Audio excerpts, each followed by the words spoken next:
Record on this bad boy. I've been working in this space. First of all, I've been working in Australia for about 6 years now.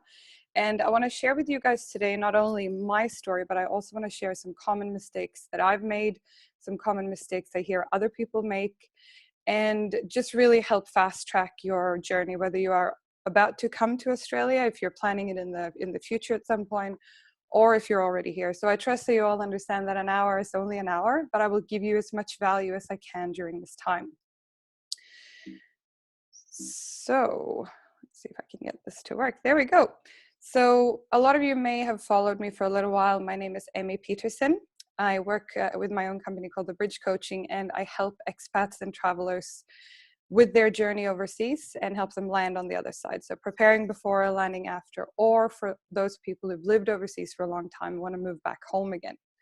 So I was born and bred in the beautiful country of Sweden, and at about age 19, I realized that I really wanted to go and see the world. So I moved to the US. And I lived over there for about a year when I was 19 years old as a nanny. So we're not going to spend too much time in that area today. But I wanted to give you the context because I did see a lot of people who went over there to study and work and struggled a fair bit, with visas and other things. But working really far away got me back to Europe again. So I actually ended up living for quite a few years in the UK.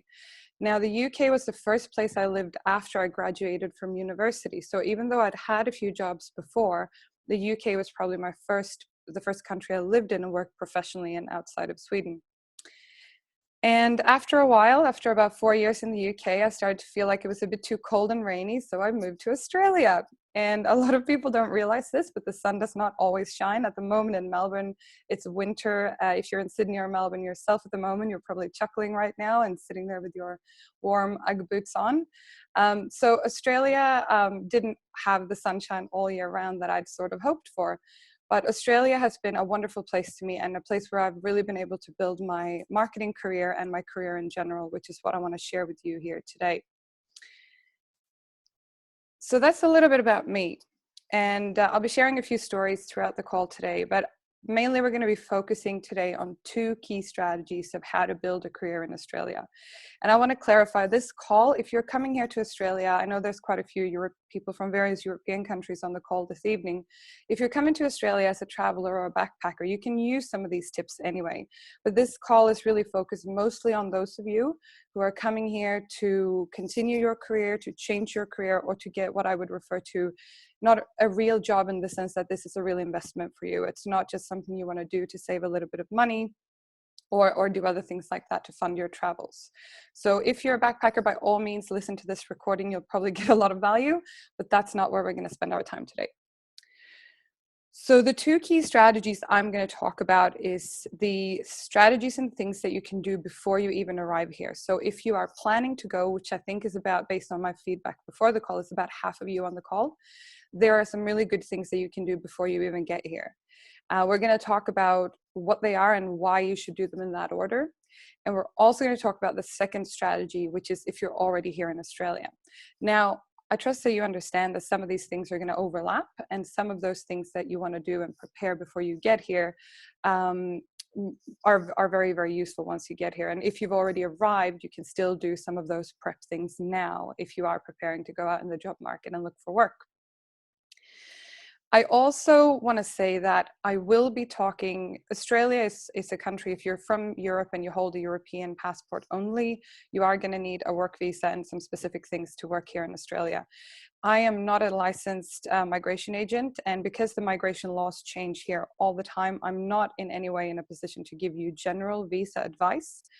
At the end of the call, I'm more than happy to provide you with the details of a trusted and registered migration agent over here that I work with very frequently. And I'm more than happy to pass his details on to you for specific visa questions. I can certainly take a few questions from you guys, but I just want you to bear in mind that I'm not a visa specialist, but I can talk a little bit about the journey that I've taken and some of the key mistakes I've seen people make when it comes to work visas. So briefly, I wanted to just start by talking a little bit about the Australian job climate in general, because whether or not you're coming from Europe, from the US, from Canada, from somewhere else, it doesn't really matter. Australia is a little bit different. I know that there are a few Swedes on the call. Thank you all for dialing in. And the thing with Australia is that it's very, very different from the Swedish job market, for example, which I happen to know because I've had quite a few direct feedback from clients. My own experience is that it's also quite different from the UK in many ways. So firstly, with Australia, let's just look at the map. I know that if you've planned to come here or you already live here, you know how big Australia is. I can't help but chuckle sometimes when people go, oh, hey, how can I go about finding a job in Australia? Considering, as you can see on the screen right now, Australia is as big as Europe. So be a little bit mindful that if you haven't arrived here yet, or if you're already here and kind of settling in, obviously if you're going to work in a big city, it's very different to working in the country. There are many, many skilled professional jobs across Australia in many different ways. And I just want you to be mindful of how big the country actually is if you haven't already arrived. The hiring process in Australia in general is very, very short. Yes, sometimes if you look for work in government and certain institutions, there will be a lengthier process. But compared to all the other countries I've ever lived in, I literally interviewed, one day and had a temp job starting the next morning. If you are looking for a more serious job, you will probably find that the notice period here is between 1 and 4 weeks, which is really, really short. So for example, if you have a job and you want to quit that job to start another job, normally an employer would be expecting that it would take 1 to 4 weeks for you to start. If you've only worked for a very short time in a role here, you would probably typically find that 1 to 2 weeks is pretty standard. 4 weeks or longer are for senior management roles, and it's quite unusual from my experience here. And this is something that a lot of people from especially Northern Europe don't quite understand, because you want to, you know that you're coming here in 6 months' time and you want to start applying for a job now. But there are many reasons why that might not be a good idea, because the job market, if you start applying for roles and sending out CVs that you're available in 6 months' time, a fair few industries here in Australia won't really understand what you're talking about. So be really mindful of this, because it's probably the biggest thing I see in expat forums, etc., that people want to start looking for work very, very early. Now, don't get me wrong, there are a lot of strategies we are going to go through in the call where it can be really useful to know ahead of time of what you're looking for, but be mindful of this because it's a little bit different to what some of you might be used to. So obviously the biggest cities in Australia, I don't have them marked on the beautiful map at the moment, but you can look them up in your own time in Google Maps. So Melbourne and Sydney are obviously the two biggest cities, closely followed by Brisbane, Adelaide, and Perth. Brisbane is obviously on the middle of the East Coast. Adelaide is southwest of Melbourne, and Perth is all the way out over in WA on the West Coast. So these are the 5 biggest cities, and for example, for a lot of people who come here to travel, they'll think that, for example, like Cairns up on the northeast coast is a very big city. It's not very big necessarily, and there's a lot of backpackers up there, so sometimes it can be harder to get qualified work. Certainly not impossible in any way. So be mindful that these are the 5 biggest cities, whatever country you're from. If you're from the UK, if you're from Germany, wherever you're from, you'll have your top cities. The benefit of looking for a job in a bigger city is that there's a whole lot of more work in rotation. The downside of that, obviously, is that it's also a whole lot more applicants in these cities. And we're going to talk a little bit more later on in the call about certain times of year that you may want to avoid, or that you may want to be a little bit aware of as you go through your job search. One thing that I noticed, especially because I came here on a work and holiday visa back in 2010, and for some of you on the call, you might know that a work and holiday visa is available to some countries, but not all. Sweden and many European countries are fortunate enough to have this offer, as has the US and Canada, I believe. So what you can do is you can come and work here and travel around for 12 months. You're allowed to work at each company for 6 months, and no more than 6 months for the same employer. And if you do certain farm work, etc., for I think it's a 3-month period in your first year, you can get extended with the second year. The thing that I noticed is that a lot of the people who came on work and holiday visas struggled massively to get office jobs or more qualified work, and many of them ended up doing bar work, cafe jobs, and shop jobs. And I think for me, what I noticed mostly was their comfort level with speaking English, but also that they had any kind of work reference or something like that from an English speaking country. Now, I was quite fortunate in the sense that I arrived in Sydney, and within 1 to 2 weeks, I had a job for News Corp, which is a very big company, and you might know they're quite international. And the way I got that job, excuse me, is because I used to work as an executive assistant in the UK in an English-speaking company. I had good references from there, and basically just walked into a recruitment agency and said, "Hey, this is my experience. I'm looking for work," and they were able to place me within a few days. So it is quite important to have local and English speaking experience. Now, if you don't have that, it's not the end of the world. If you do, you want to make really, really sure that this is clear in your experience. For some of you in the call who are coming from native English speaking countries, this is not a problem. But even as a Swede, I thought, oh, well, even if I hadn't had experience from the UK, shouldn't have been that hard. But I do know people who've struggled a little bit. So try and boost, if you do have English speaking experience on your CV anywhere, exchange semesters, whatever it might be, make sure to boost that as much as you can when you come here. And the last thing to remember, and we'll touch on this briefly, the type of visa you're on matters hugely. So you're not allowed to, if you come as a student, you can work to some extent. Again, I won't go into much detail on the type of visas, etc. But you have to be really mindful, because if you think about it from the flip side, from an employer, who are they going to hire? Are they going to hire the person with the work visa, or the one who says, hey, I would love for you to sponsor me so I can come and work for you? You'd probably hire the person who seems the most qualified and easiest to hire, rather than having to jump through hoops with visas. So if you're not really sure, obviously work and holiday visas are the easiest way for people under 30 to go to come to Australia and work. And once you get here and once you start working, there's a myriad of ways that you can apply for other visas down the track. But the most important thing to remember is that you need to be here in Australia when you start applying, and we're going to talk about that later. In terms of work, there are a few different sites that I want to call attention to. You may have already started to look into these. The biggest job search site in Australia is seek.com.au. Career.com.au is reasonably big as well, but Seek is arguably the biggest one of them all. The third one that's coming up really strong is LinkedIn Jobs. And I noticed only the other week that LinkedIn Jobs have actually opened a separate app. If you're not on LinkedIn, you absolutely must get on there. And we'll talk a little bit more in a moment about how to get on there and what to put on there, and what sort of profiles you can model. So LinkedIn, for those of you who might not be familiar with it at all, is a bit like Facebook for professionals. And for a long time, LinkedIn was used mostly by people as a way to distribute their CV and show their experience. But actually, LinkedIn is organically becoming a really important marketing tool for yourself, and to connect yourself with employers and organizations that you find really interesting, and even for volunteer work opportunities as well. And the last one that's quite big here, equally so in the UK, my experience from Sweden hasn't been huge on this, is recruitment agencies.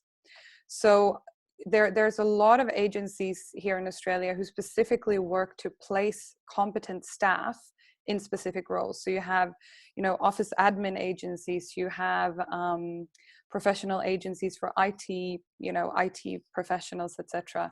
So, and the same, there are companies here who specialize in management recruitment, for example. So to look around or Google for recruitment agencies in your field can be quite useful. And that's actually how I got my very first job that I mentioned when I first arrived in Sydney. I applied for a bunch of jobs on seek.com.au. A few of these jobs were actually managed by recruitment companies. So I did, after applying for one or two, I got called by a recruitment company, and we then continued the conversation and I interviewed with them. If you're coming fresh from another country, that can be a really quick way to get into work. Typically, you'd get a temporary job for, say, 2 to 4 weeks, covering another role temporarily, and then sometimes that will enable you, which it did in my case, to start integrating with other departments, getting to know people in the company, show them how good you are at what you do. Even if, answering reception calls or doing other things might not be your dream job, it could still be a very, very good way to get in. So whatever job you used to do, if you used to do quite qualified work in your previous home country, I'm going to give you some tips today that you can apply on how to actually get into a bigger company if that's what you want to do with your career. Now, I do realize I'm talking a lot here and I've got a lot of content to cover, but if at any point you have any questions, please type them in the chat box if you want to. And I will also stop at the very end and answer any questions that you have as well. Looks like we're good. All right. So this is the most common question I get from expats who want to move to Australia. Is it, should I get the job first or should I move first? It's a very much a chicken and egg situation. So my usual recommendation to people is that you need to actually be clear on your visa before anything else. If you're not clear on what visa you're going to use and what working rights that visa is going to give you, you are going to struggle. Also, most employers won't even interview with you if you don't have a phone number or contact details here in Australia. If you're fortunate enough, I've had this conversation with a few expats, that you work for a company in Europe or America or elsewhere that has a sister company over here in Australia. Obviously, if you can use your connections to scout out for a job and that job is willing to sponsor you, it's a very different thing. If you don't have that connection already, I want to save you time and pain and just let you know right now that it is very, very hard to get sponsored by a company for a work visa. If there's no pre-existing relationship, it is very, very hard. So either if you want the details to the migration agent, I can point you to, or if you want to do the research yourself, I really don't mind. Make sure that you've secured your right to work in Australia and know exactly what parameters your visa has before you come here. Because you can imagine yourself, wherever you live at the moment, you know, if you were in charge of HR and you could choose between someone who had the same experience as someone else, but one of them has an international phone number and won't be back in the country for another 4 months, or they can't even tell you what city they're going to live in when they come here. So it is a little bit about planning and positioning yourself, and it comes as no surprise to some of you that my other area of expertise is marketing. So I also work as a marketing manager for a company. And the key thing about marketing, it's not just about marketing a product. What we're going to talk about in this call today is marketing you and marketing your skills so that you can find a job that you really like to fit into your career progression in Australia. So what I would say to you, if you're not yet in Australia, this applies to you even if you are, but this is mostly for those of you on the call who are not in Australia yet. I want you to start preparing yourself and setting your intention with your stay here. In that preparation, you need to start thinking about your visa and all the other things that I said. But in reality, you can't really start applying for work until you're here. So just start preparing yourself, setting your intention, and I'm going to tell you in a moment how you can do that quite easily. Savings, make sure that you have a financial backup. I know a lot of you come here as accompanying partners to someone else. And if that partner already has a job secured here and they're all good, then fantastic, good on you. Make sure that before you come here though, that you have savings so you're not reliant on having to start work here the first month or something like that. Because sometimes it will take a few weeks to just, get over the jet lag, get your head around the job market, get your head around the new city you're in. And worrying about money in the beginning is something I see people do a lot. And then they end up having to go for a job that they really don't want. So come with savings. Australia is not a cheap country.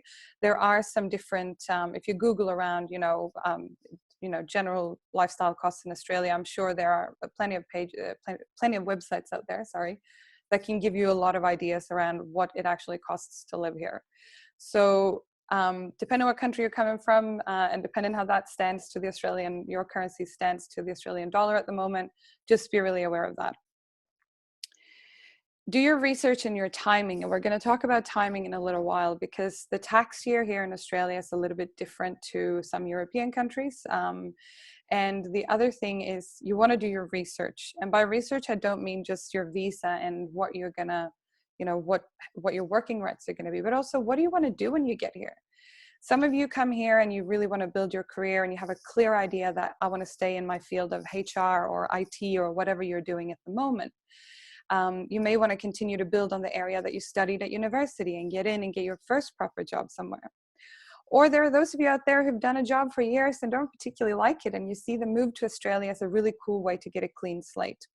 Either way, you're going to need to articulate, it's kind of like, that cartoon of the guy aiming the arrow in the wrong direction. Your arrow is going to fly in the direction that you aim it. So if your bow and arrow are aiming the wrong way, you're not gonna get to the outcome that you want. So it's really important to do a bit of research on the job sites that I mentioned earlier, seek.com.au or LinkedIn or a few others, to just kind of see what sort of jobs are out there. You know, if you want to change from IT to, you know, communications, maybe you just need to look at different types of communication roles and see what's available here in Australia at the moment. And also start looking at the different cities and compare, you know, in terms of lifestyle or what you've heard from other people or what you've read in forums, or, you know, there is, to people already in Australia, you'd know that there's a little bit of a, I wouldn't say silent war, but there's a little bit of a disagreement between Sydney and Melbourne, which city is better. I personally love them both a lot, but my favor would probably go, I will always favor Melbourne to Sydney. Because of my 6 years here in Australia, I've lived for 5 of those years here in Melbourne. So I'm obviously a little bit partial, but I can highly recommend you to do your research, because there might also be other places that are better for you than a bigger city. And it doesn't, just because it's a smaller town does not mean that you can't get a job in the field that you want, as long as you have working rights to be here. And what I would really recommend you to do before you come here, even if you can't start applying for work, start building your network. We're going to talk a little bit about LinkedIn later on. If you're not on it already, please get on it. It is amazing. So if you know, and networks, people go, oh, I don't have enough professional people that I know that I can build a network from. I can assure you, you probably have more than most. So building your network is really about thinking about other people that have connections here. You know, I get calls all the time from friends of friends who are based in Europe and just want to chat to someone who's based over here. And I'll usually have a half-hour chat with them on Skype and explain how things work over here and give them some tips similar to what I'm sharing with you today. But building your networks, it can be a range of different things. It doesn't have to just be professional networks. It can be social networks. It can be joining certain Facebook groups. You know, if you're coming to Sydney and you're from Canada, I'm sure there is a group called Canadians in Sydney. I haven't double checked, but I would be surprised if there weren't, or Canadians in Australia, or something like that. And what you can do is you can start being active in those groups, but be mindful of the things that I said before.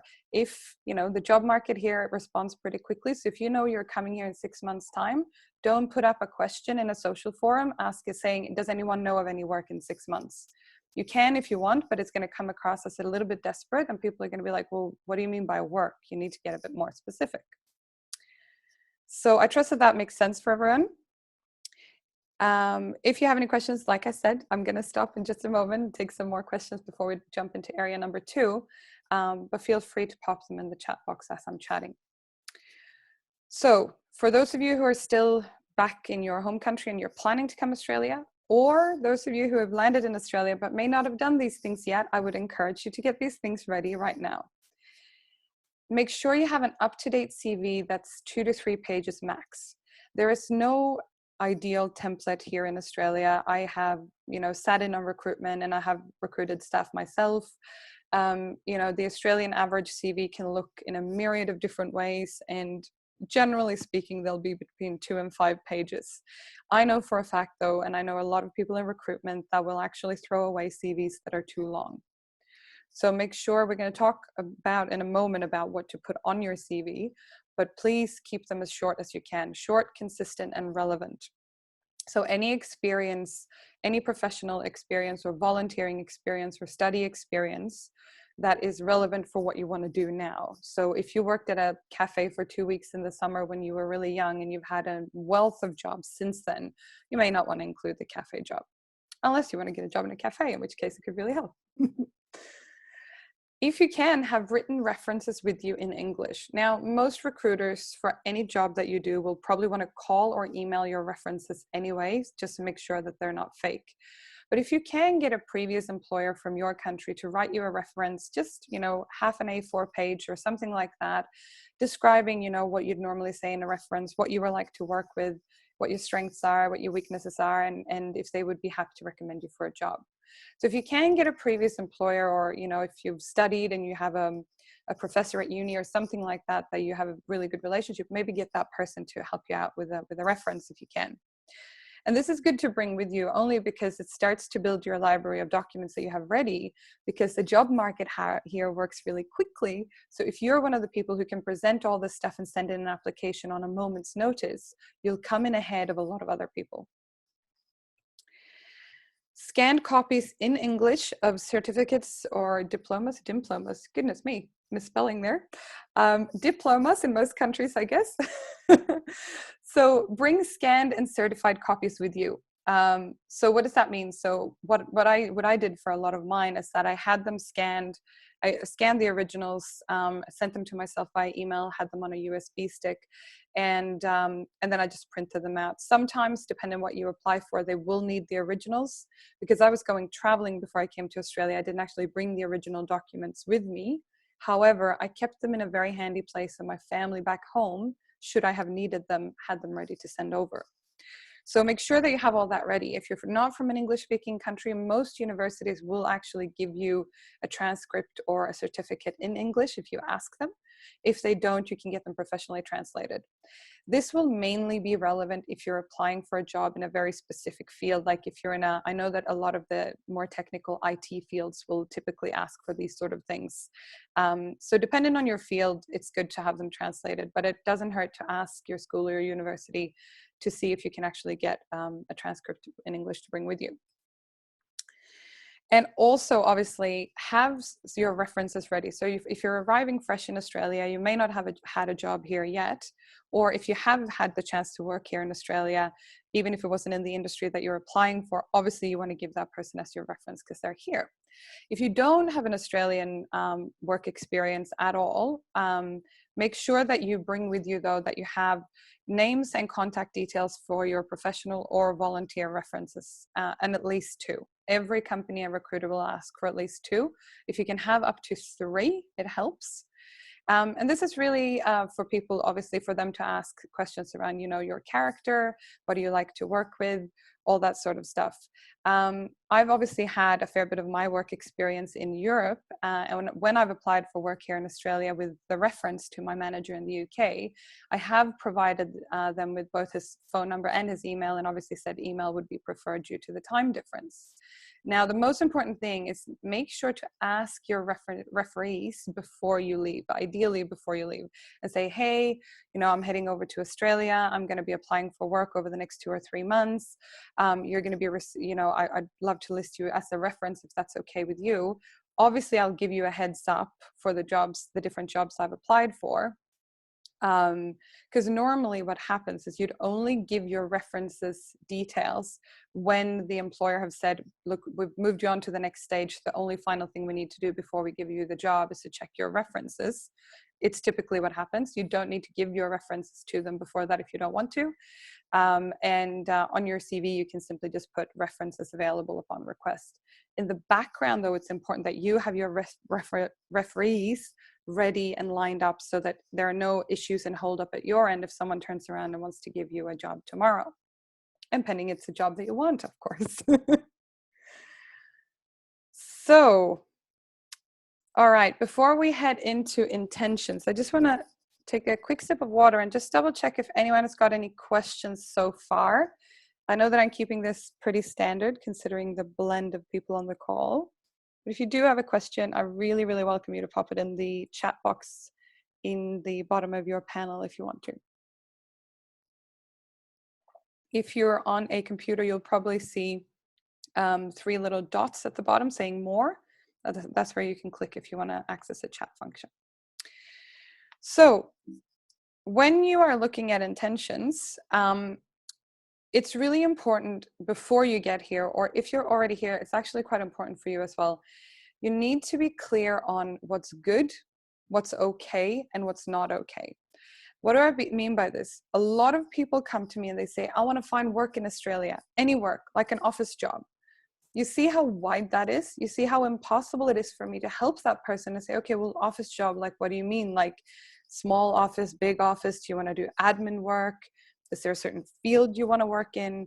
Because if you just want any work experience at all, it's very, very hard to help. Whereas if you have a little bit of clarity and intention on what you want to do, it gets a lot easier.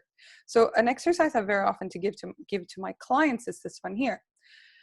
Make a little list of things that you definitely don't want to do. I was working with someone a couple of weeks ago, and she said, I definitely don't want to work in a cafe. I really don't like it. I don't like the smell of coffee. I mean, I don't particularly understand that. I personally love coffee. But for this specific person, she really didn't want to work in a place where she could smell coffee. So make sure to outline what you don't want. The jobs on that list that are definite no-nos, that even if they gave you $1,000,000, you wouldn't do them. For me, in my case, when I was very young, I worked for a short while at McDonald's, and whereas I don't mind that at all and it gave me great experience, I would never in a million years work there again. So whatever that is for you, make sure to write that down and have it clear in your mind. Then I want you to write down the ideal job that you want the most. Now, let's be realistic here. If you are currently a admin receptionist at home, the ideal job of being a senior bank manager or CEO is probably a couple of steps away. But write down your ideal job that you'd love to do. Write down the kind of job like, I really want to work with catering, or I really want to work with marketing, and I really want to work with campaigns that kind of look like this, or I'd really love to work with numbers and analyzing things and creating graphs and really cool presentations. That's what I would really love to do. And describe that job or that type of role or that organization with as much detail as you can. If you don't really know the specific job, at least start describing the organization or the company. Is it big or small? Is it based in a city or at the outskirts? What size are they? What values do they have? And start to really get creative, because when you know what you want, other people are going to be able to help you more. And lastly, list a few in-between options that you'd be okay with. So for many people, this might look like, okay, well, I'm happy to start with a, mid-level job or an admin job, but I really want to do this manager job at some point down the track. So have this list clear in your mind, because you can actually do this even before you go. Obviously, it helps if you've done the research, you've looked through Seek, you've looked through LinkedIn, you've looked through and got a bit of an understanding in your industry of what job titles there are available in that field, etc. And the thing to remember as well is, if you just know that I want to do something with marketing, or I want to do something with banking, usually on most job sites, you can actually search by category. And if you search by category, all the different job titles in the city you've nominated will show up. So that will help you a little bit in your search as well. The thing I also say to people, be prepared to be flexible and realistic. And I trust that you have integrity enough to know exactly what that means. It's, obviously you want to aim for the dream job. Obviously you want to do your very best and create a really meaningful job that will make you happy every day. Be specific in your intention that that's where you want to get to. It may not happen in the first month or the first 6 months, but that is the type of job that you want. For some of you, the intention might be that your ideal job is actually a part-time job, so you can spend more time with family or more time doing other things. So it's really up to you, and that's why I'm keeping this on a very high level tonight, because when you're specific in setting your intention, you're getting clearer on where you're aiming that arrow, where the bullseye is for you, so that you can get a lot closer to it. And when you're clear on your intention, you can also describe it better to other people. So from my example before, if someone was to call me and say, oh, hey, Emmy, I'm really interested in the marketing industry, especially digital marketing. And I'm not quite sure how it works in Australia, but I had a look at Seek, and it seems like these type of titles are really common. So I'm just wondering, do you know anyone in the digital marketing industry, sort of a mid-lower level, that I could talk to on Skype and get a better feel for what the industry is like? Immediately, my brain goes to think about, who do I know who does digital marketing that I can put this person in touch with? And they may not be able to give you a job, but they can give you a much better advantage than if you were just sitting there searching by yourself.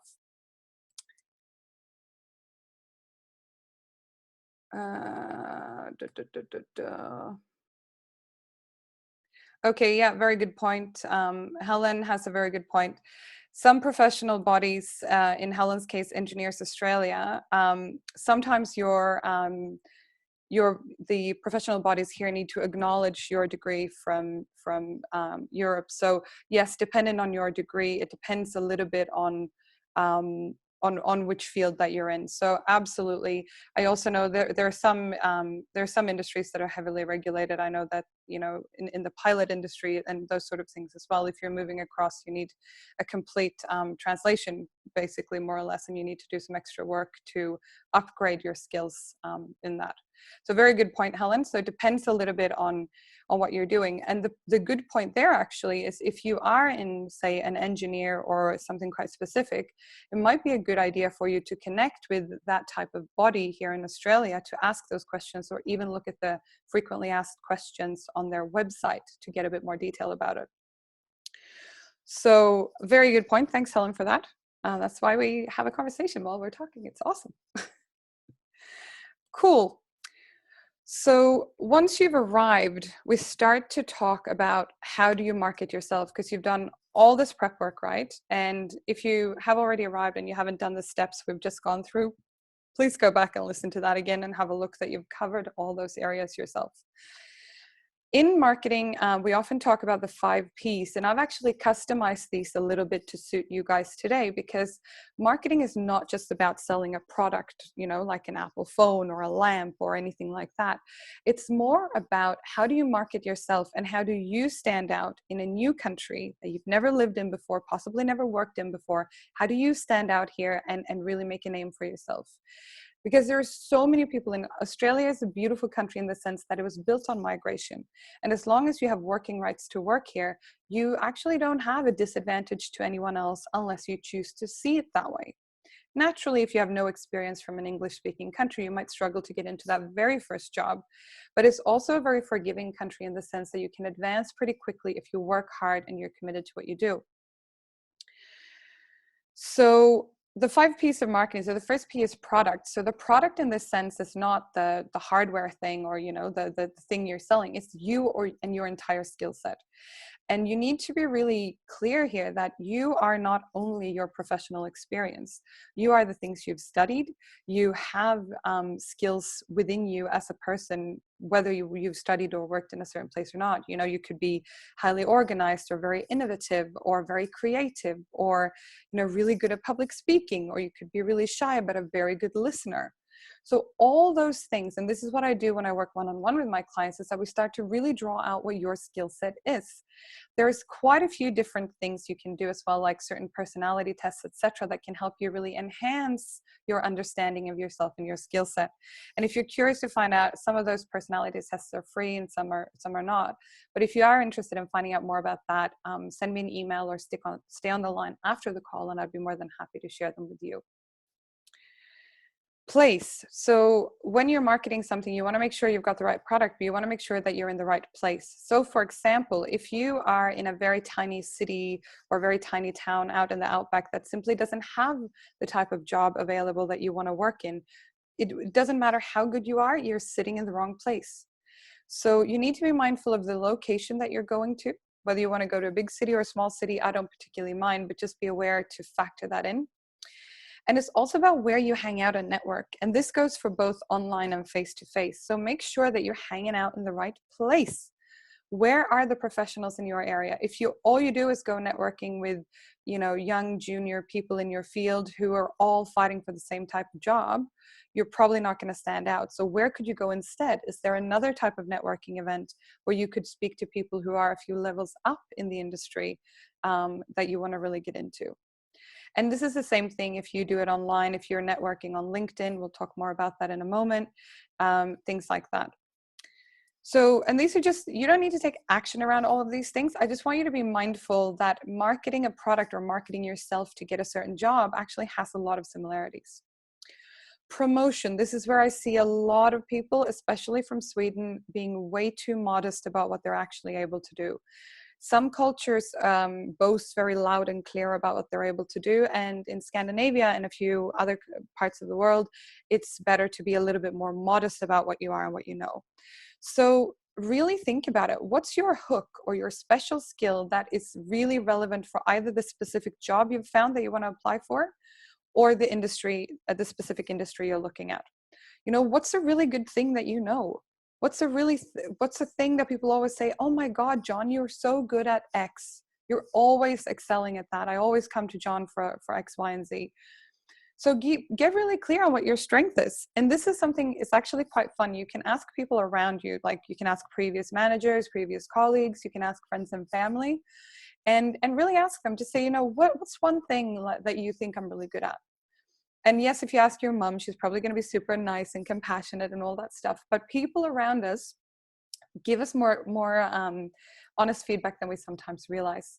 So I'd say start thinking about this. What's unique to you? Are you super organized? Because if you say, like, in your cover letter or in your CV, which a lot of people do, that I'm a dedicated team player and blah blah blah. If you are punctual and being punctual is your thing, you can, your hook is that you're the master of deadlines. You're punctual, you always deliver on time, you always arrive on time, you never disappoint anyone. And that type of hook you can actually build into your CV and your cover letter if you want to. Price. Now, this is a hard one. What's a fair wage for this specific job or industry? Do your research. Sometimes they will list in a job on Seek, etc., what the salary range is. Sometimes they don't. So it's really hard to know. If you're in an industry or you've started looking around and you can't find anywhere what the typical wage is, then you might just want to try and either speak to some industry associations or chat in some forums and just say, hey, what's standard market rate? What's the average hourly or monthly or annual wage for someone in this type of job? And obviously it's going to vary a little bit from wherever you've come from. But it's something that you can do. And it's actually, I'd probably say that from my experience, less than 20% of the jobs actually have the salary listed in the job application. But usually you can find out and inquire if you want to, and send in some questions and just say, hey, I'm just curious what salary range this job has. Very often it will say it depends on your experience. But normally a recruiter can give you at least a really rough range from A to B of where it starts, and then at least you know that the minimum wage for this role that they're willing to pay is this amount. So at least you know that you're not wasting your time if that's something particularly important to you. And the last of the P is the packaging. How are you packaging and presenting your skill set? This is probably the thing where a lot of people, including myself when I came here, failed miserably. My CV looked super boring. Didn't have it listed very clearly. It was really confusing to find, exactly where I'd been. I reworked it. I actually even worked, you can even work with someone who's a CV specialist if you want to, who can help you clean it up and make it look prettier. And not only that, how are you on the phone with people? How confident is your English? If your English is not your native language, it can be a little bit daunting sometimes to be on the phone with people. So be really mindful. And if you're particularly insecure, I mean, most of us do get nervous for interviews. It's only human. We're only human beings. Be mindful, though, to prepare and practice a little bit. And, if you find that interviews is really not the best thing for you, there's a lot of different coaching techniques that I use with my clients to help people prepare for presenting or sitting in front of a group of people. And very often when you interview, my experience here in Australia, I've found that it's usually 1 to 2 people, sometimes more, depending on how senior your role is. And depending on the company, they'll do 1 or 2 rounds of interviews, depending on the role as well and the culture in the company. So keep those 5 things in mind, because they're all a little bit different. But if you know that, this would really hugely help you position yourself in a different way to what a lot of other people do. All right, so this slide has a lot of information on it. You can look at it again later, but I want to run through it quickly because it's important. So on a CV here in Australia, you need to have a career objective. A career objective is on the top of your CV under your name, where it's a short description of basically who you are and what you're looking for in a job. 2 to 4 sentences. So it's a short description, that you're a reliable team administrator who really likes working in fast-paced environments, and I'm looking for a job where I can really grow my project management skills, for example. I just pulled that out of my hat, but that sounded pretty good, didn't it? Not that I'm applying for that job right now. But basically, so that's what you want to do. So it's a short description, who you are, what you're looking for in a job, a couple of your key strengths, and just a really short intro. And think of it as this. Recruiters get hundreds and hundreds of CVs for most jobs. So what they'll do is they'll look quickly at your thing, look at your name, look at your intro, and start looking at your job experience. And you basically have the half of the first page to kind of get their attention. These are not in the order they necessarily need to sit on the CV. You can arrange these around, but somewhere on there you want to have personal and professional traits. So who you are and why you're good at your work. And make sure, so if you have, key traits might be, like I said before, you're very punctual, you're very good at spreadsheets, you know, whatever it might be. And you want to tie all these strengths back to the different jobs that you've done, that you have on your resume, or the different volunteer things that you've done. So your education obviously is pretty straightforward. The name of your school, the type of degree, the year you started and finished. If you're still studying, you just put year started to present, or you can put the year or the month that you're anticipating that you're going to finish with your degree. Professional work experience. So this is where you list, and be mindful, include things that are relevant. You know, it's really interesting. Like, I've had this debate with a lot of people. Some people would say, well, if I managed a cafe and now I want to work in, you know, IT consulting, I don't feel like that management of the cafe is very important. However, if you actually did manage the cafe, there's a lot of things you did as a manager that are actually a strength. So you can include as much or as little of your work experience as you want. I would still recommend that you try and keep your total CV to between 2 and 3 pages. So be a little bit mindful here. You want to list things like your employer, the role that you had. The country and the city helps, because if you are anything like me and have work experience from more than 2 countries before getting here, it's quite important for them to be able to follow your work history. Obviously, you want to list things like year started and finished. If you're still working in one of the roles, again, you'd put year started to present. And then some bullet points under each one of what your role included. Key achievements. So for example, if you helped your you know, your division to hit a certain milestone, or help deliver a really complex project, that's some stuff that you should be listed on there.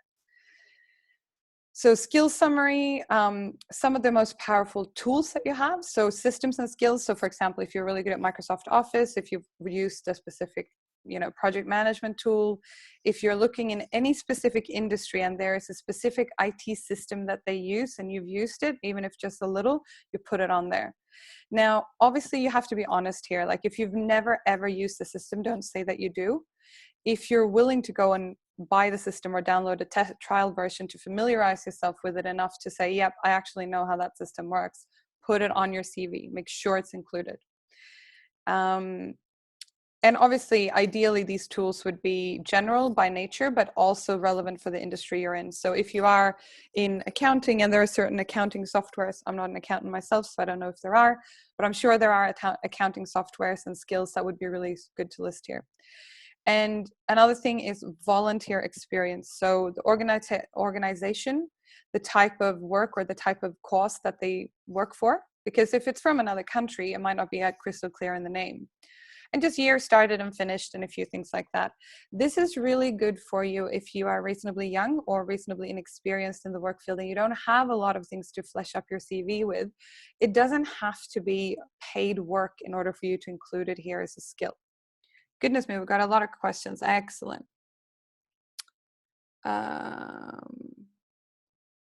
Cool. Some of you want some tips around recruitment agencies. I'm more than happy to provide a few tips around those, because recruitment agencies can be very different depending on your industry. I can probably point you in the right direction, but if you have a question, feel free to email me after the call and we can take that offline and I'll be happy to help.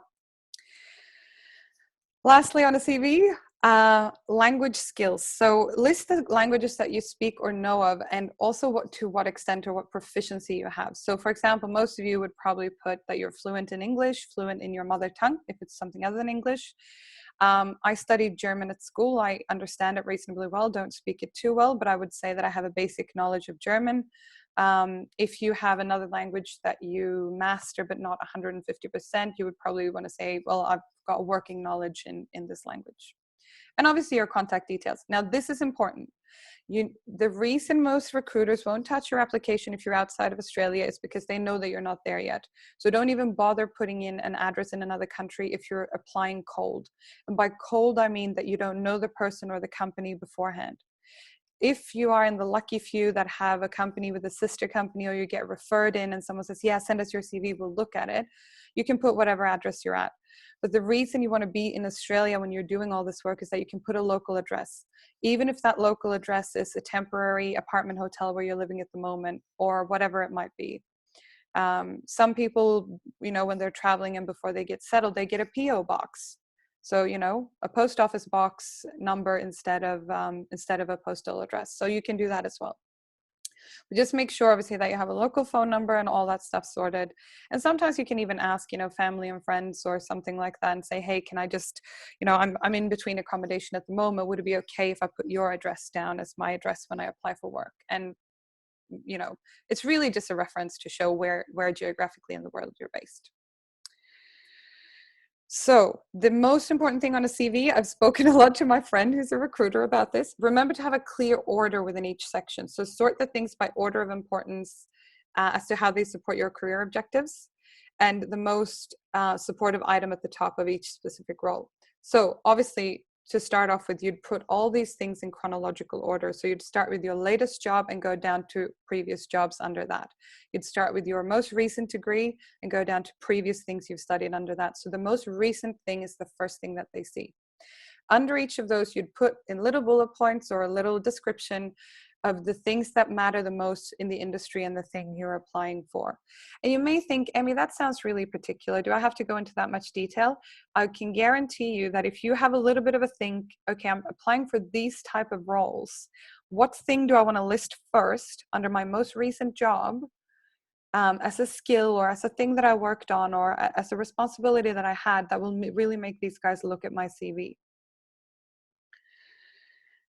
And lastly, write a tailored cover letter for each job you apply for and address the things they ask for. So your CV is obviously the list of all the experience that you have and the summary of your work. The cover letter is the letter that you write to accompany your CV to describe to the employer, hello, employer X, I'm really interested in your role as blah, blah, blah officer. I really feel in the application you're mentioning these skills. These are some specific times in my career when I've really learned about these things or really shown skill in these areas. I think I would be an amazing contributor to your organization. An employer will always know, and it's really tedious, and yes, it takes a bit of time. So you can create a bit of a sample cover letter that you can cut and paste from for each job that you do apply, but make sure you at least alter it a little bit. There's nothing that recruiters and HR companies, the human resource people, hate more than when they get a cover letter and it says the wrong company name on it. So be mindful, first impressions are important. How you market and present yourself is actually important. And if you do want to get in, make sure that you actually tailor it and put the specific role you're applying for and the specific company up in the heading. They will know, believe me. All right, that's a whole lot of information, but you can come back and listen to this another time if you need to. So we're powering through. So in Australia, you need to be aware of a couple of different things. The tax year cycle here goes from July 1 to June 30. So the tax year here is finishing tomorrow. And what that means is that if you're applying for work in May or June, some companies are recruiting like crazy because they want to spend the last of their budget to make sure they get more budget signed off for next year.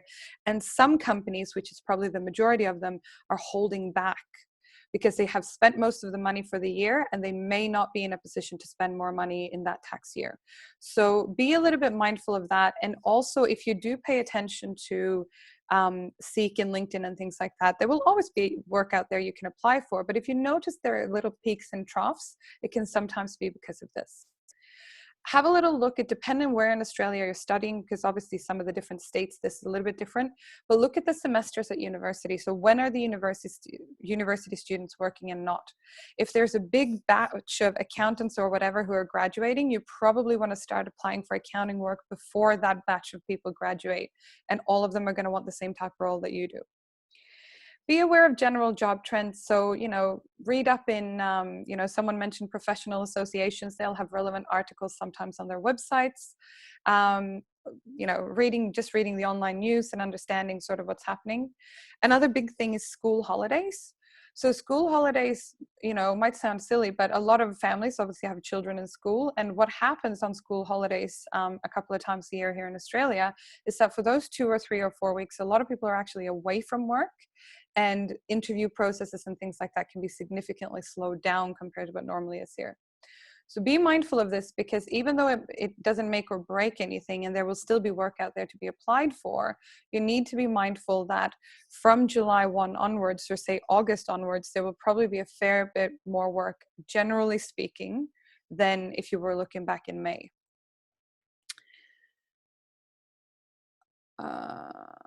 Yeah, another comment from Helen. Great, thanks, Helen. In Australia, they call a CV a resume.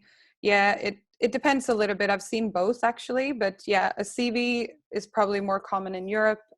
Resume doesn't really matter. What that is just your outline of your experience. And yeah, so, but yeah, that's a very good point. So now I want to spend a little bit of time before we go. We're getting very close to 9 o'clock. I've got a little bit more content to deliver. So if you want to stay on the call, I'd really welcome you too. If you need to duck out bang on 9 o'clock, please feel free to do so. I will send you the recording and the special offer via email if you have to go. But I will be here for another few minutes, and I'll also be around after the call to answer any questions that you have. So networking is probably the biggest thing that helped me here in Australia. And I really want to share this because people don't use this correctly. LinkedIn is a huge networking asset that most people have no idea how to use. I actually sometimes do individual sessions with people on how to use LinkedIn. What I would recommend you guys to do is to actually, if you want to look me up as an example, and you would have seen my name and my details here on the call, but my full name is Emmy, E-M-M-Y, Petersson, which is spelled P-E-T-E-R-S-S-O-N. Look up my LinkedIn profile if you want to, which is an idea. I've done several courses on how to set your LinkedIn profile up, etc. And mine is up to date and reviewed by people and classed as all-star in terms of content filled in. So if you want to look at that for a general idea of how I've done it, that can be useful for you. It's not just about putting your resume out in the world. It's actually about, if you fill this in correctly, you'll actually get job recommendations from the LinkedIn app based on your previous experience. So if you want to continue in the same field, it can be really, really useful. So build up your LinkedIn profile. I can't recommend that enough. And start looking for people. You know, you can search for things like, even if you get just to get the one junior contact in an IT consultancy role in Melbourne, and they will know other people, because on LinkedIn you can see this person also knows these other people. Would you like to connect with them? And when common courtesy on LinkedIn, if you're connecting with people, just don't friend request them like you do on Facebook. You can, but make sure that if you're actually requesting someone you don't know, send them a little message and say, hey, my name is so-and-so. I'm moving to Sydney or Melbourne or Brisbane, wherever you're moving. I noticed that you're in the accounting industry and it looks like you've, contributed to a few different publications. I'd really love to connect with you and find out more about the accounting industry in Australia. Don't ask them to get you a job. It's a networking platform only. But if you have a LinkedIn profile, LinkedIn is huge here in Australia, and I know some countries in Europe are not quite there yet with how they use LinkedIn. But you need to have an updated profile here because it makes all the difference. So feel free to check mine out if you think that helps. Meetup groups. So meetup groups can be social groups, professional groups, entrepreneur groups. Literally go to Meetup. Google Meetup, go to their website and look up in the city or the place that you're going to. You'll see all the different kinds. There's anything from yoga to business networking to this, that, and the other. Whether or not you're networking for social purposes or work purposes only, you can learn a whole lot here. So meetups are great. Facebook groups, I said that before. Facebook groups can be especially useful if you want to connect with other expats in a certain country. So you're like expats in Australia or Canadians in Sydney or, Yanks down under. There's a lot of different Facebook groups where you can connect and learn more. Expat forums, there are a few different expat sites out there where you can ask questions if you want to network with other people who might have worked there. There's a range of them out there. Family and friends connections. A lot of people disregard this. So for example, if you are from a network related culture and someone's, your neighbor's cousin moved to Australia in the 50s, it's a long shot, but it doesn't hurt to ask and say, hey, mom and dad, that neighbor, their cousin went to Australia. Is there any chance I could get in touch with him, he or her? Even if they're not based in the city that you're going to, that connection is a lot more than nothing. And don't expect anyone to ever get you a job. How I will always approach it is, hey, I'm coming over there. I'm just really keen to find out more about this industry. Do you know anyone who works in this field that I could meet up with a coffee with and ask them some questions about the industry and some tips they might have? It takes a little bit longer, but you get much better quality help if you know what you're looking for. Other things are past employers. So if you're lucky that you have an employer now or in the past who have international connections in the company, look for that. Look for sister companies, look for trade agreements, anything like that. Sometimes your school or your university might have had exchange relationships with Australia. So if you go, if you've still got a good relationship with your university or your school you went to, go back and just chat to someone. There's usually a coordinator somewhere in the student admin area who can help you and say, oh yeah, we have an exchange with the university in Sydney. They might be able to put you in touch with someone there. And that person in Sydney might say, oh, we actually know this, you know, we know these graduates who started working in these roles. I can put you in touch with them. Again, they probably won't be able to give you a job, but they can give you an inside understanding to certain companies and when certain jobs are going to come on the market. And last one that I use quite a lot, I'm actually a board member at the Swedish Australian Chamber of Commerce based here in Melbourne. The Swedish Australian Chamber has both a Melbourne and a Sydney board. But we're quite active here in Australia. So I know there's the French Chamber, there's the Swiss Chamber, American Chamber. There's a lot of Chamber of Commerce out there. Now you can be an individual member, and some of them will also allow you to be a young professional member as well. You don't need to work to be a member. Usually a membership, depending on the organization, will start in the range of $50 to $100 a year and then go up from there. But it's really cool because you can go to networking events and speak to large companies like, you know, for example, the Swedish Chamber of Commerce, Volvo is one of our members. So you can actually get in and connect with pretty big companies in a very different way than you would if you were just applying cold for a job. So again, all this networking, it takes a little bit of time. It's not going to happen overnight. If you can start the networking side while you're still back in your home country, please knock yourself out. If you are already here in Australia and you're kind of struggling a little bit and want to find out more how to do this, you know, I would really recommend you to connect with me outside of the call, because I've got so many insider tips that I can give you that I simply don't have time for this evening. The key thing about networking is do your research, show interest. If you're going to a networking event, whether that's face-to-face or if you're writing someone a message on something like LinkedIn. So do your research about this person, show interest in them. So say, hey, John, I noticed that you've got this, you know, you work in this type of company and your background is actually very similar to mine. You know, how did you get there? Or, you know, what was your business journey? And you'd be surprised how willing they are to share, you know, about their journey, as long as you're really clear on what it is. If you want to apply for a specific job or help their company with something specific, say, hey, I've noticed this development in your company lately. I read this article, you're developing this product. I've actually worked on a very similar thing back here in my home country. I'd love to be involved in some way with the development of your product. That's specific. They know that you've done your homework, and yes, it will take a little bit of time, but wouldn't it be cool to get a job that way instead of sending out 5,000 resumes and getting no responses? And lastly, when you go networking, it's good to have a little, we call it an elevator pitch. And it's called an elevator pitch because it's the time that you have in an elevator going from top to bottom or bottom to top. And basically, it's a really short statement of what opportunity you're looking for. So this is how most people introduce themselves. They'll say, hi, my name is Emmy, I'm in marketing. That's not open. That doesn't invite you at all to, I mean, you might be respectful and say, oh, what kind of marketing, you know? Or if I said, hey, my name is Emmy, I have a 3-year degree in marketing. It doesn't give someone a whole lot to work with. What I could say instead, what would be a really useful thing for the other person to say is, hi, my name is Emmy. I've got a degree in marketing. I moved to Australia 6 months ago. And I'm really, at the moment, I'm really interested in opportunities around digital marketing and blah, blah, blah. And I'm really looking to connect with people who are in this area to learn more about how that works here in Australia. Notice I haven't asked for a job. I've asked for a connection to someone that I can speak more with. The person in front of me will immediately go, unless they're a bit rude. Some people can be. But the person in front of me will most likely just go, oh, interesting. Well, I know so-and-so in marketing. I might put you in touch with them. And people here are incredibly generous, I find, when you go networking. And that's why I always apply generosity as well. So when people come and ask me and say, hey, do you know anyone in this field? I'll usually be a pretty good connector of people, because it swings and roundabouts. How you help others comes back to you as well.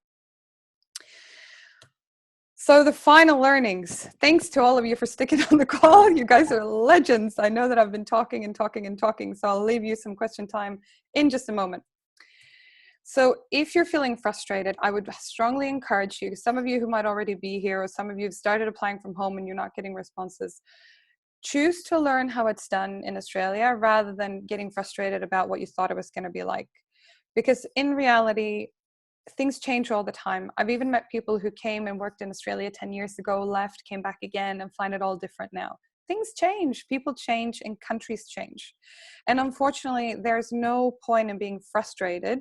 It's better if you are a little bit frustrated to propel that into taking action, like listening to calls like this.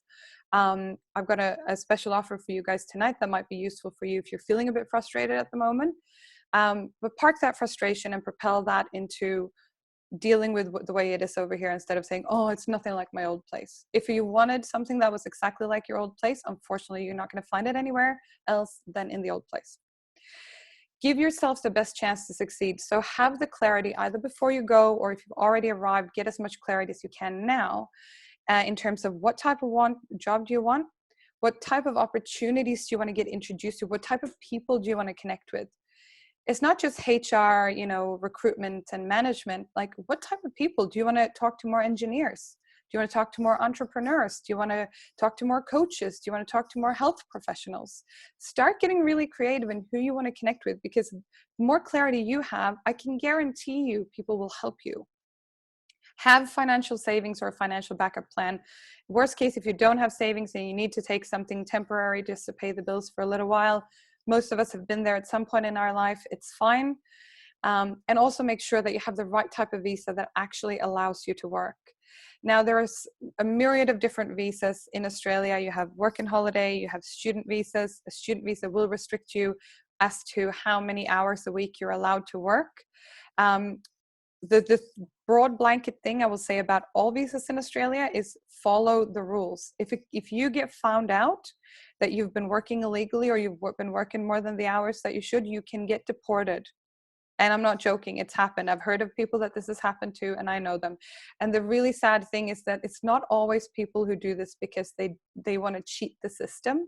It's actually people who've done it by accident, and you still get deported. So if you're not following the rules and you get found out, that's a huge issue. The other thing, obviously, you can go, if you have an Australian partner or a person with permanent residence in Australia, you can apply for a partner visa. There are other rules, obviously, that apply to that. If you are lucky to get what we call a 457 visa, which is where a company sponsors you to come over here and work for 2 or 4 years, that's another option. So there are quite a few different ways you can come to Australia, but the best way I would recommend, if you are younger and you haven't yet used your work and holiday visa, it is the fastest and quickest way to come over here. The only restriction, if you're eligible for a work and holiday, is that you can only work 6 months for each employer, and you need to honor that. The visa is not designed for people working here permanently. It's designed for people who come here to work, build up some funds, and continue to travel. Now, in my work and holiday year that I spent in Australia, I actually spent over 9 of those months working, because I quite quickly realized that I wanted to stay here, and I found a few different ways on how I could do that, and ended up following the option that I'm now a permanent resident, which I'm very, very grateful for. So again, I've said this before, be specific with what you're looking for in the short term as well as the long term, and people are otherwise people are very unlikely to be able to help you. Look at job sites and research roles and pay if you can before you go, just to get a feel for it, so that it's not a huge shock when you come here. And, because I found things like, the job classifications, like the industry classifications, were a bit different to what I was used to. And the titles used, people here used, administrator or coordinator, whereas over in the UK, in my field at the time, there was more like, the assistant type of titles. So, it's going to be a little bit different, but you're probably pretty quickly going to get a hang of whatever that is in your area. Make Google your best friend, but also do reach out to people who are already there to get tips and support. Now, again, I really want to clarify this, because I get many, many emails every single week from people going, hey, can you let me know what I need to do for work in Australia? I mean, as you can tell today, we've been here for over an hour, and I've just bombarded you with all this information that I wish someone told me a year ago. But as you probably understand, if I spend all my time answering emails to people who haven't even thought about what they want, it's really, really hard for me to help them. And it's almost a full-time job there that I'd need to charge for. Migration agents have a similar thing. And the guy that I can put you in touch with after the call today, if you want to, gets email questions. I met up with him yesterday and he gets email questions every day from people who say, can you help me stay in Australia? And his answer is usually, well, what's your background? What country are you from? You know, what's your circumstances? What degree do you have? Because in order to help, we need more detail than most people would normally provide. But the expat community in general is the most generous community I've ever known. And especially here in Australia, there's a lot of support available. So do not hesitate to ask people. And think outside the box. This is my favorite. Are there more than one way to connect with the career that you want? So for example, if you are currently working in sales and you really want to get into marketing and you get into a certain company, you know, you could go and only apply for jobs at a marketing company, but could you also go to another company, get a sales role, hop across to the marketing team by getting to know people in the marketing team and move sideways inside the same organization? Could you do a low-cost internship in a marketing role for a while with the opportunity to show them how good you are at your job so you can advance in there? I know that all of you on this call are not marketers. I'm just using it as an example for the sake of it. The same would apply if you were in any other industry. So think outside the box. There are many, many, many different ways to connect with what we want to do. And some of you on the call, you may not even want to advance the career you're in. You might want to create a whole new career, in which case this is a great time for you to get even more creative. You know, is there something you always wanted to study that you can start studying now? Is there something you wanted to learn? You know, you don't have to go back to university to study and learn a new skill. You can do that in a myriad of different ways. So I encourage you all on the call, get really creative and have a lot of fun with it. So, phew, we made it. And all of you are still on the call. You're all amazing. I love this. If you need specific visa advice for Australia, I would encourage you to email me. The email address is on the screen, emmy@thebridgecoaching.com.au, and I will give you the details to the registered migration agent. Now, the key thing here that you need to be mindful of is that because there is so many different migration agents across Australia, and most of them are certified because it's a legally very legally controlled profession here in Australia. So anyone can't give you, they have to be licensed under a certain way to legally be able to lodge your visa and help you. Now, most of your serious migration agents will charge a small fee for a consultation, only because they have to, in order to give you visa advice and you providing your different details, if it's not very straightforward, they have to go and do quite a bit of research. So a consultation with most migration agents will range between $150 to $200 for an initial consultation. And I assure you that that is money well spent. Because the thing is, what they can do is they can tell you pretty much up front, okay, with your experience, there's no way you can do a skilled migrant visa. What we would recommend you to do is this or this instead. And the people that I collaborate with, I trust a lot, and I know that they're very good at coming up with solutions for people who might be feeling a little bit stuck, or they feel like, oh, I'm not sure that I'm going to be able to do this, because you need to have the visa stuff worked out before you come to Australia, ideally. So if you have any questions, please type them in the question box. I'm happy to take you off mute if you're happy to ask it prefer to ask it in person, or I'm more than happy to take any questions. But before I take your question, I am just going to give you the special offer for this evening. So as you can see, there's a lot of stuff going on here. So what I'm offering you today is a 1-hour personal career planning session. And we'll do that over phone, Zoom, or Skype, depending on what you prefer. And I'll also, as part of this, review your CV and cover letter if you have that ready. I'll give you a CV and cover letter template that I've worked on together with some of my recruitment, my connections in recruitment. And I will also give you access to my entire online relocation program. So this is a program that I've designed to help people prepare before and land after their big move. And yeah, and the program itself is worth $99. So the whole bundle of this is worth $300.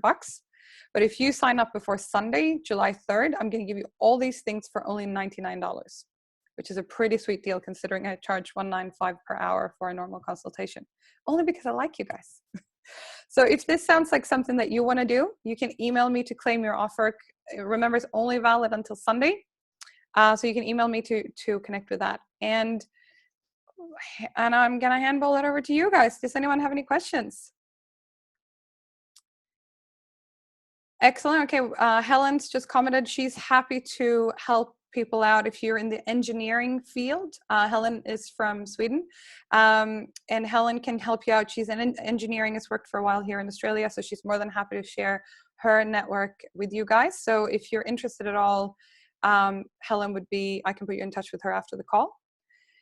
Is there anyone else out there who's got any questions at all? I'd be happy to either take you off mute or answer your questions here. I'm going to have a little swig of water while I'm catching my breath here.